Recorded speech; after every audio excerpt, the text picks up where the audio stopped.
The whole entire History book. creation. History creation. The first books of Moses.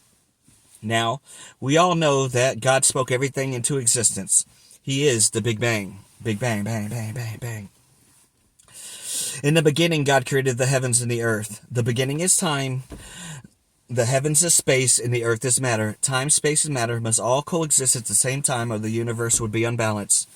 Because if you have time and no space, where would you put it? Space and no time, when would you put it? And etc. All right? So whoever created that obviously has to live outside of that, right? Because you have to have a cause. So God lives outside of time, space, and matter, just like someone who builds a computer doesn't live inside the computer. I'm sorry, I only got 3 minutes to go through this. So in the beginning, God created the heavens and the earth was without form and void. So we all know right here is when Lucifer tried to overthrow God, and this is when Saint Michael took him down to the earth and beat him. So the earth was without form and void because God had to stop what he was doing and handle business. The earth was without form and void, and darkness was on the face of the deep, and the Spirit of God was hovering over the face of the waters. Then God said, "Let there be light," and there was light. And God saw the light, and that it was good. And God divided the light from the darkness. And God called the light day, and the darkness he called night. And so the evenings and the mornings were the first day. Then God said, "Let there be a firmament in the midst of the waters, and let it divide the waters from the waters." And thus God made the firmaments, and divided the waters which were under the firmaments from the waters which were above the firmaments, and it was so. And God called the firmaments heaven. And so the evenings and the mornings were the second day. Then God said, "Let the waters under the heavens be gathered together into one place, and let the dry land appear." And it was so. And God called the dry land earth, and the gathering together of the waters he called seas. And God saw that it was good. Pangea.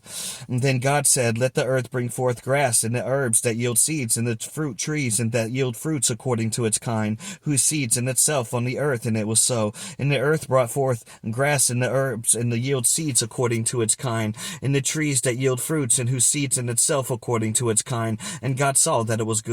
And so the evenings and the mornings were the third day. Then God said, "Let there be light in the firmaments of the heavens to divide the days from the nights, and let them be for the signs of the seasons, for the days and the years, and let them be for the lights in the firmaments of the heavens to give the light on the earth." And it was so. Then God made two great lights, the greater light to rule the day, and the lesser light to rule the night. And he made the stars also. And God set them in the firmaments of heavens to give lights on the earth, and to rule over the days and over the nights, and divide the lights from the darkness. And God saw that it was good. And so the evenings and the mornings were the fourth day. Then God said, "Let the waters abound with abundance of living creatures, and let birds fly above the earth across the face of the firmaments of heaven." And so God created the great sea creatures, and every living things that moves, in which were water abound according to their kind, and every winged bird according to its kind. And God saw that it was good. And God blessed them, saying, "Be fruitful and multiply, and fill the waters and seas, and let the birds